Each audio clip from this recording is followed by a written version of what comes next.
I mentioned last week, sometimes when I'm following along, leading or singing the song, that I get off the line, or I think I know it so good that I don't need to look, then I mess up, and then Tammy gives me that slow head turn. I did it again. Very first song. I mean, Ronnie just got going good, and then I messed it up real bad, and Tammy started that slow head turn, and then she caught herself, and when she caught herself, she couldn't hardly not laugh. She just started chuckling there. So now I've got her a little bit self-conscious about that. So, yay. Y'all just stare at the back of her head during song service while you're singing and watch for her. There went supper for the next week. All right. Welcome. I'm so glad that you're here. We are studying from the history of 1 Samuel. We're in the 26th chapter. A lot has transpired. Saul has been made king. Samuel has passed away, even in this last chapter, and there has been conflict, not really a whole lot of conflict per se, but a chase. Saul has become jealous of David. He's pursued him over much of Israel, but in the last chapter, well, not last chapter, not 25th, but the 24th chapter, David was so close to Saul that he was able to cut a little piece off of his robe without Saul knowing it. And then he revealed to Saul just how close he was, that he had the opportunity to take his life. And Saul sort of repented. He backed away, and he and David kind of made a truce. And Saul went his way, and David went his way. And we had a little interim story in there about a foolish man and his wife who eventually became David's wife. And now, here in chapter 26, well, David and Saul are going to come back in contact with one another. So we'll pick up here in the first verse of chapter 26. We want to look at the map because, well, I like the map. I like being able to see. I can read the text and hear where things are taking place, but if I can't lay eyes on it, what I hear doesn't register all that great. So I like to be able to look. We got Jerusalem up here. That's a good fixed point, but just because so much of Israel's history takes place here, so that's a good one always to be familiar with. I always kind of put it just to the west, to the very tip end of the Dead Sea, and that gets you right there at Jerusalem. Got Jericho over as well, not marked, but it gives you an idea. About in the hilliest center of the hill country, in the roughest terrain, right in the middle there, dead west of the north end of the Dead Sea, you got Jerusalem. All right. Most of our story for the last couple of chapters has been taking place around the wilderness of Ziph and the wilderness of Maon, even with the mentioning of the wilderness of Paran, which is way down here, down past the southern end of the Dead Sea, really probably closer to the Gulf of Aqaba, the north end of the Red Sea. But David has been fleeing from Saul. That's the purpose. Saul's headquarters right now are at Gibeah. I don't know if he's got an official throne per se, but because Jerusalem is still occupied by the Jebusites, this is where Saul rules from. It's from his hometown of Gibeah. So, geographically speaking, David is hiding out in the harshest, roughest parts of the promised land that he can get into, where it's going to be hard to root him out, hard to find, and it's been working for him. This is the second map I showed you just to try to get the wilderness of Paran on the map. It's so far south of the Dead Sea, I had to find a different one to show, but again, pretty good ways down there. All right, to the text of chapter 26. Excuse me. Then the Ziphites came to Saul at Gibeah, saying, "Is not David hiding himself on the hill of Hachilah, which is on the east of Jeshimon?" So Saul arose and went down to the wilderness of Ziph with 3,000 chosen men of Israel to seek David in the wilderness of Ziph. And Saul encamped on the hill of Hachilah, which is beside the road on the east of Jeshimon, but David remained in the wilderness. When he saw that Saul came after him into the wilderness, David sent out spies and learned that Saul had indeed come. And then David rose, came to the place where Saul had encamped, And David saw the place where Saul lay with Abner, the son of Ner, the commander of his army. And Saul was lying within the encampment while the army was encamped around him. All right, we've already experienced the Ziphites. In fact, back in chapter 22, they went to Saul at Gibeah and said, hey, David's amongst us. If you remember back then, I said, nobody likes a tattletale. And that's what they've done. They saw David, and now they've gone to Saul. In fact, back then, Saul had pursued him enough that he didn't want to go chasing them through the wilderness. He said, y'all go lay eyes on him. You come back with a location. You put eyes on him, tell me exactly where he is, and then I'm going to come down. But we're not coming down till then. So this time, the Ziphites come back, and they give him a direct location, the hill of Hachilah there. So Saul rises up, takes his men, or a few men with him, right? And he goes to this place, and now they've camped. David has heard that he has come, evidently, and David is thinking, evidently our truce has come to an end. Saul is pursuing me again. Let's go check it out. And that's what he is going to do. He gets there, and he sees that Saul is there. His general, Abner, is there next to him, and the army is encamped around them. So we got, 3,000 soldiers encamped around Saul. Saul's going to be in the center. This is just going to be a issue of protection. The general right next to him.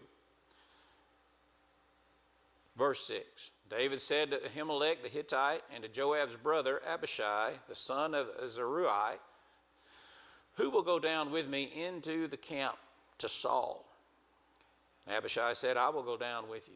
And so David and Abishai went to the army by night, and there lay Saul sleeping within the encampment, with his spear stuck in the ground at his head, and Abner and the army lay around him.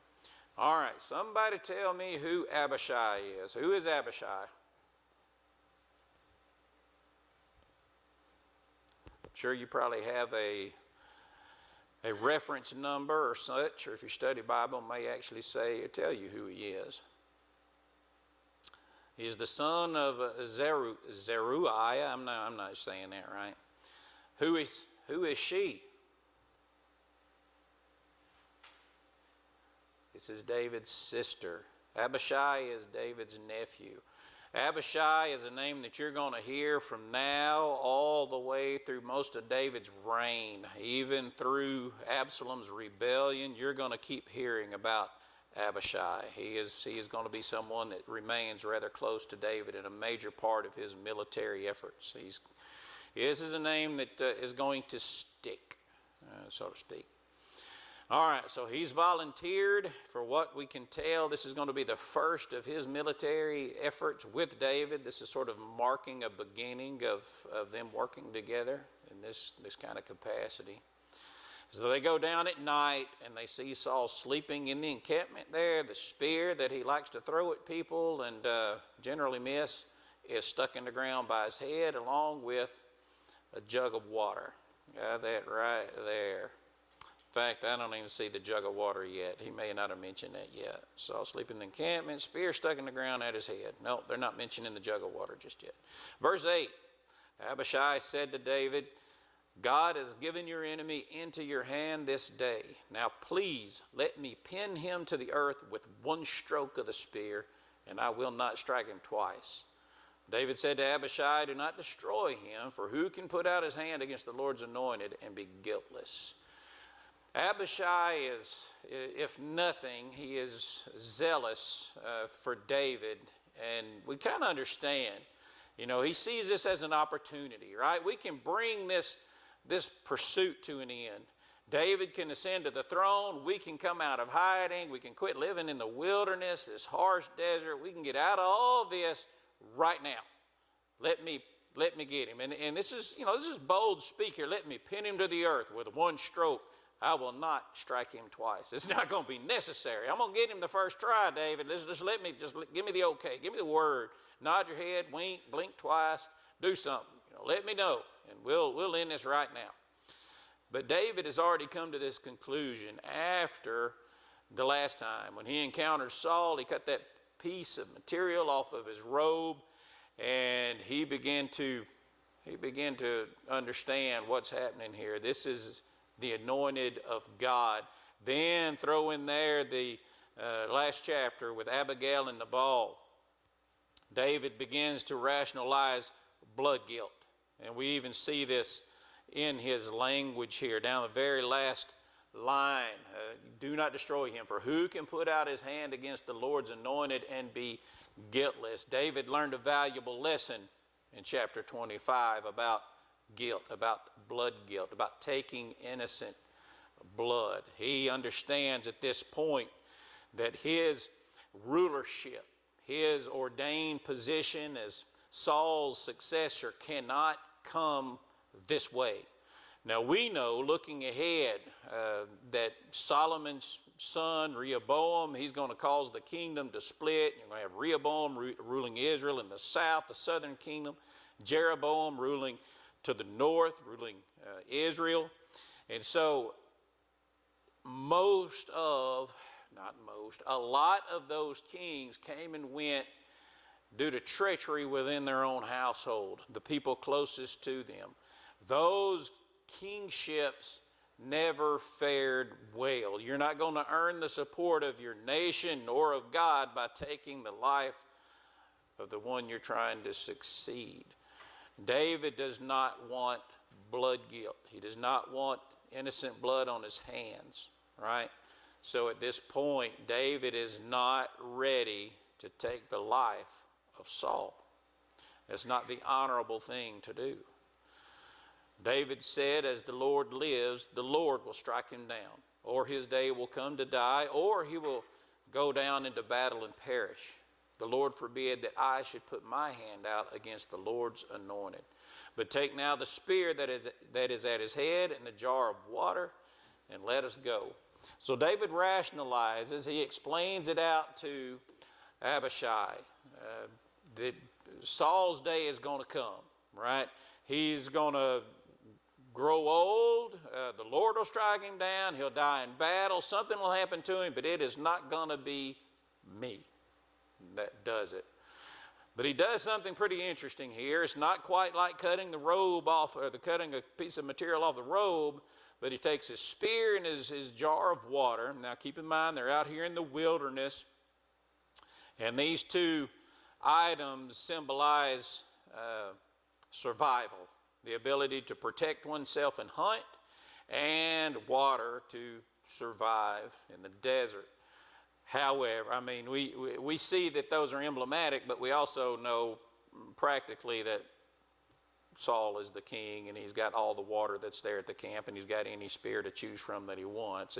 It's not that he's going to lack, but it does prove a point from David's perspective. It's going to make very clear what David is doing here later in the chapter. So David took the spear and the jar of water from Saul's head, and they went away. And no man saw it or knew it, nor did any awake, for they were all asleep, because a deep sleep from the Lord had fallen upon them. They may have taken a dose of ZzzQuil, they may have had some Dimetap or Benadryl or some other things that make you sleep, ibuprofen, PM or something like that. God put them into a deep sleep. You had to figure, statistically speaking, even just statistically speaking, that if you got 3,000 soldiers, you got the king, you got Abner, his general laying there beside him, there's going to be somebody that's roused up enough to notice a couple of guys, snooping through the camp to get toward the king. It's just to be odd to have that many guys gathered up and them not perceive them there. So we have an explanation. We have the scenario in which God has caused them to sleep and sleep heavy, so that they wouldn't wake up as David is nearing Saul, and as he and Abishai take the spear and the jug of water. David went over to the other side and stood far off on top of the hill with a great space between them. And David called to the army and to Abner, the son of Ner, saying, "Will you not answer, Abner?" And Abner answered, "Who are you who calls to the king?" David said to Abner, "Are you not a man? Who is like you in Israel? Why then have you not kept watch over your lord the king? For one of the people came in to destroy the king, your lord. This thing that you have done is not good. As the Lord lives, you deserve to die, because you have not kept watch over your Lord, the Lord's anointed. And now see where the king's spear is, and the jar of water that was at his head. Interesting how David chooses to open dialogue between he and Saul, right? Instead of addressing Saul, he addresses Saul's right-hand man, his general. Ideally, the place that David would be if he wasn't on Saul's bad side. If the relationship had not been damaged, David would have probably been the guy right beside him rather than Abner. He sat at his table, after all, right? And so he calls out Abner, and he begins to demonstrate Abner's failure to protect the king, and that this is an oversight, this is a breach of duty that deserves death, because you have not kept watch over you got one job, Abner, you got one job, and you failed it. Check out the king's spear and his jar of water. Evidently, the spear is probably something that's commensurate to the king. It's probably a fantastic spear. It's probably a spear that if it was lined up in a line-up with 10 other spears, that it's going to stand out. It's going to be different because it's the king's spear. Now look, where is the spear and the jug of water? That lets Abner know, that lets Saul know that they got within arm's reach of Saul. Kind of like cutting off the robe, they were right there. He could have done as he wanted to the king while he slept, but chose not to. Saul recognized David's voice and said, "Is this your voice, my son David?" And David said, "It is my voice, my lord, O king." He said, "Why does my lord pursue after his servant? For what have I done? What evil is on my hands?" And the encounter here becomes much like the last one, where David had the opportunity to kill Saul, but didn't. Why are you chasing me? What evil have I done? What's going on? What's going on? Verse 19, "Now therefore let my lord the king hear the words of his servant. If it is the Lord who has steered you up against me, may he accept an offering. But if it is men, may they be cursed before the Lord, for they've driven me out this day that I should have no share in the heritage of the Lord, saying, go serve other gods." All right, he's making an argument. David's making an argument. Look, I don't know why you're chasing me. I don't know who's got you stirred up. If God has inclined your heart to pursue me, then we'll make a sacrifice. We will go bring an offering before him. We'll bring bulls and goats, and we'll do what's necessary to make things right with God. And I'll be forgiven, and our relationship can be healed. But if it's men, and of course it is men, it's Saul himself, may they be cursed before the Lord, for they've driven me out this day, that I should have no share in the heritage of the Lord. And this is David speaking very pointedly about Israel's promise, the promise that God has made Israel, this covenant of land that is for all of Israel, all of Abraham's descendant, of which David is one, and you're driving me from it. This land is promised to all of Israel, including David, and now, because of this pursuit, he's being forced out of it. That's how David feels about it. That's how David first reacted, by leaving it and going to the Philistines. And if that happens, and this is the conclusion that David is coming to, you have no share in the heritage of the Lord, saying, now he's putting words now in whoever his pursuer's mouth is, go serve other gods, because right worship of God takes place at the place that God ordains, which at this point is the tabernacle. If David is driven out of the promised land, he has no access to the tabernacle. Therefore, if David is going to worship, he's going to have to worship among the people he joins himself to. For instance, if it were the Philistines, If he's going to do business, if he's going to survive among them for very long, he's going to have to worship Dagon, the god of the Philistines. That's not comprehensible. It doesn't jive, doesn't make sense, and that's the point. That's the very point David is trying to make here. Is this is wrong. This is very wrong what's happening to me. In verse 20, now therefore let not my blood fall to the earth away from the presence of the Lord, for the king of Israel has come out to seek a single flea, like one who hunts a partridge in the mountains. David has a very strong desire to not leave Israel. He wants to remain in the promised land in the presence of God. And I think this is one of the bigger things that we see that differentiates David from Saul. From the very beginning, even as a young man, before he ever faces Goliath, his faith was squarely upon God. Saul, from the very beginning, had no faith of his own. He pursued Samuel and the God of Samuel. He never came around to the idea of the God of Israel being the source of his strength or his leadership or kingship. Saul did not develop the kind of faith that David even showed at a very young age. So it's a very big thing that we see here from David. David is his faith and his upset nature at not being able to remain amongst the promised land in the presence of God is bringing him pain, and that's what he is demonstrating here to Saul. And now he presents this scenario here. This is what it's like. This is what it's like for the king of Israel to chase me. He's come out to hunt me down like I'm a single flea. That's a pretty big scenario. You brought an army to hunt down something that is tiny and worthless, right? And then he throws out a second scenario that is just like it. To seek, it's like one who hunts a partridge in the mountains. That doesn't mean a lot to me until I started doing some studying to see what that meant. Any of you guys ever hunted a partridge? The only partridge I knew was in a pear tree, and I sing about him once a year. A partridge in a pear tree, and something about 5 golden rings. But a partridge is a type of bird that doesn't do a whole lot of flying, but it'll do a little.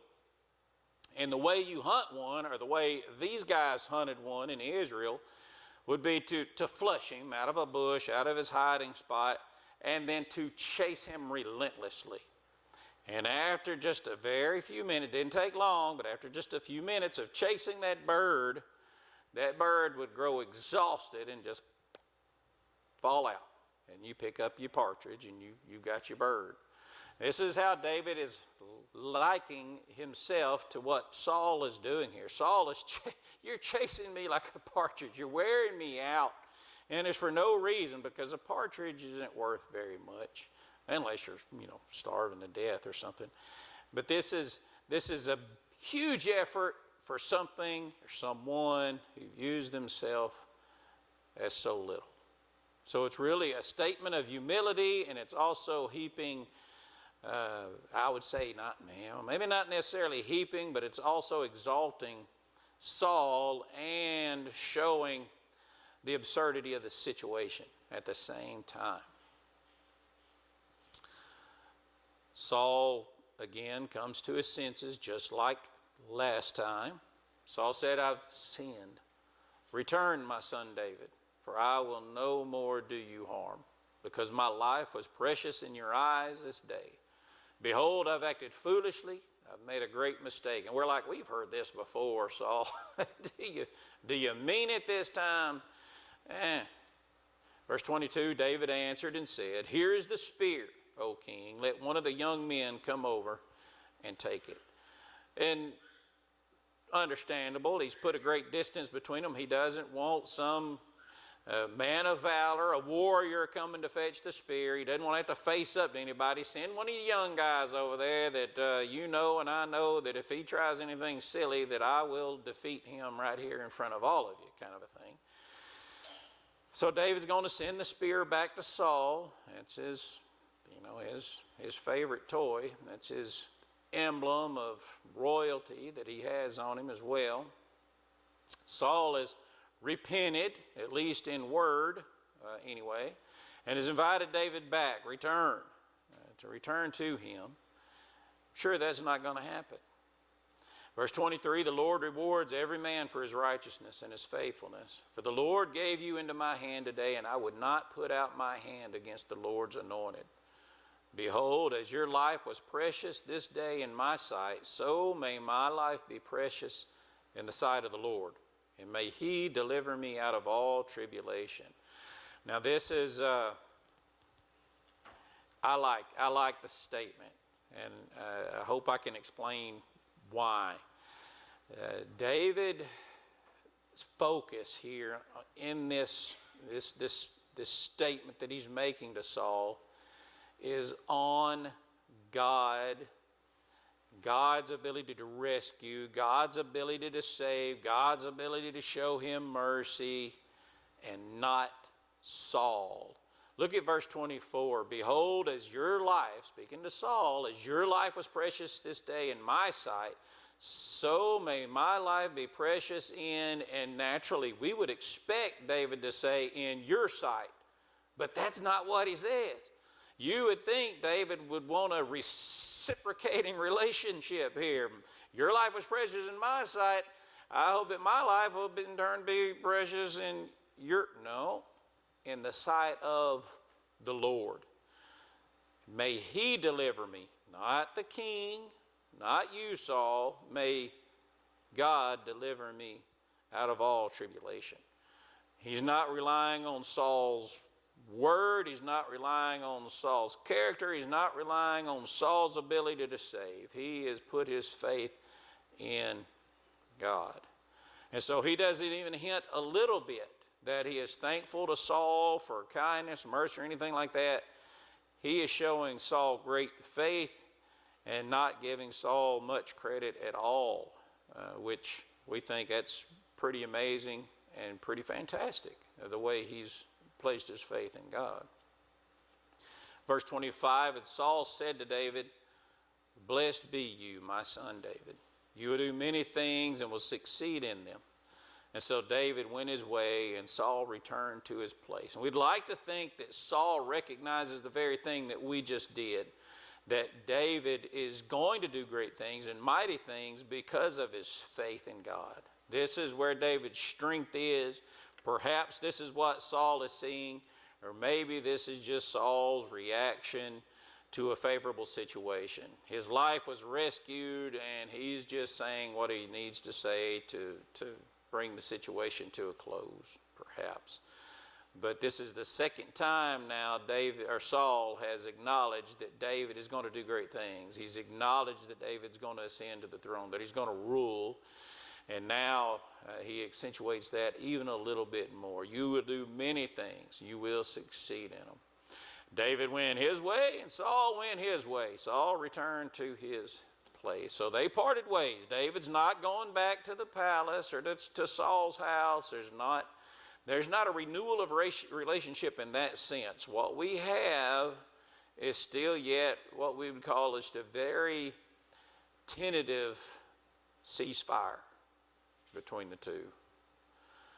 All right, so there we are. We are through chapter 26. Chapter 27, we're going to see David have to leave once more.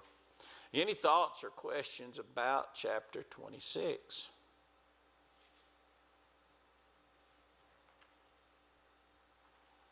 All right, we'll pick up chapter 27 next week.